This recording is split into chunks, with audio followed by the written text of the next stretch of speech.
House. The person in charge of the chart house is the ship's navigator. He holds the rank of commander, and he's assisted by a group of enlisted personnel called quartermasters. They need to know, or they will know, where we've been, where we are, and where we're going. Prior to leaving port, the navigator and his quartermasters lay out what is called a PIM line, planned intended movement line. And that's a series of course and speed changes as we leave port and get out into the open ocean. Prior to leaving port, we identify 4 or 5 geographic points, and once underway, every 2 minutes, the chief quartermaster will ask his quartermasters who are on the wings of the bridge to take bearings to those geographic points. And where those bearings, where those lines from those points cross the PIM line, that is called a fix. And we like those fixes to be within, we like those lines to be within 50 yards of each other. That's a good tight fix.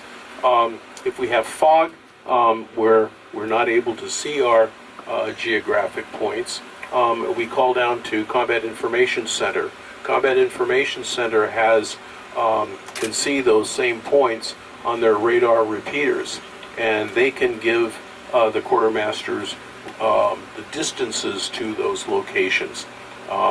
So when the chief quartermaster asks for a mark, combat will send the ranges, distances to those different locations, and the quartermaster, chief quartermaster, will draw arcs from those points across the PIM line.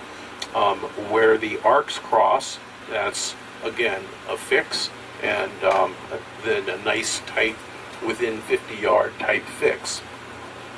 But when we leave port and we're out in the middle of the ocean, what do we use to navigate? Well, we revert back to the ancient Phoenicians and Greeks, and we use celestial navigation, stars and horizon. And that sextant that sits on that first table that we entered when we entered the chart house, that sextant is used to do this. We can do it twice a day, 1 hour before sunrise, when we're able to see the horizon and we still can see our stars, and 1 hour after sunset, where we still can see our horizon and the stars have come out in the sky. We need those 2 objects.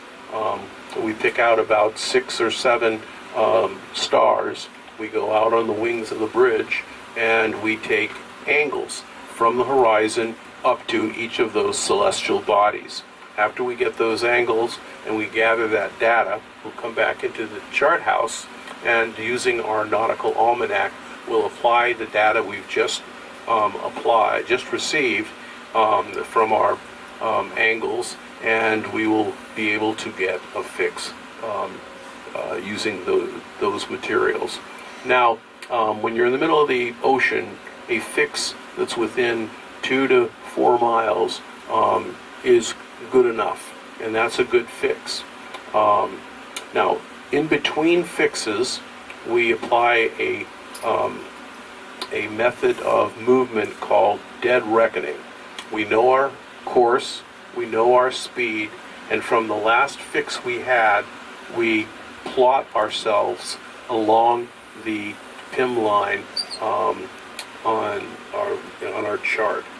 And once we run off this chart, we go to another chart and continue the same method. Once we get a new fix, we will adjust our location to that new fix, and we'll continue on our PIM, our planned intended movement line, until we get to our next port of call. The charts on these tables have significance to the Midway's life.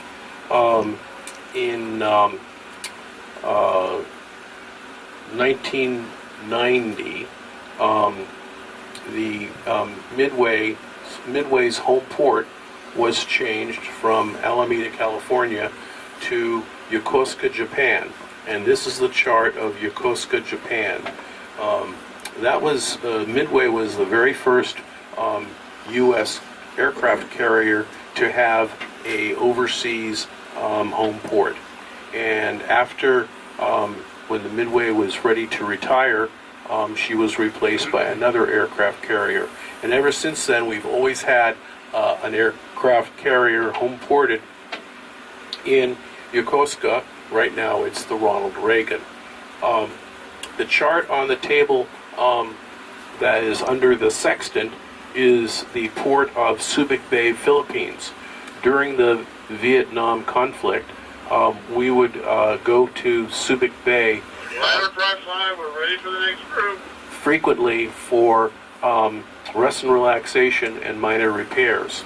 And the chart that's on the third table, that is resting under the ship's pedometer, is that of San Diego, where we're located today. Now follow me, we'll go into the bridge.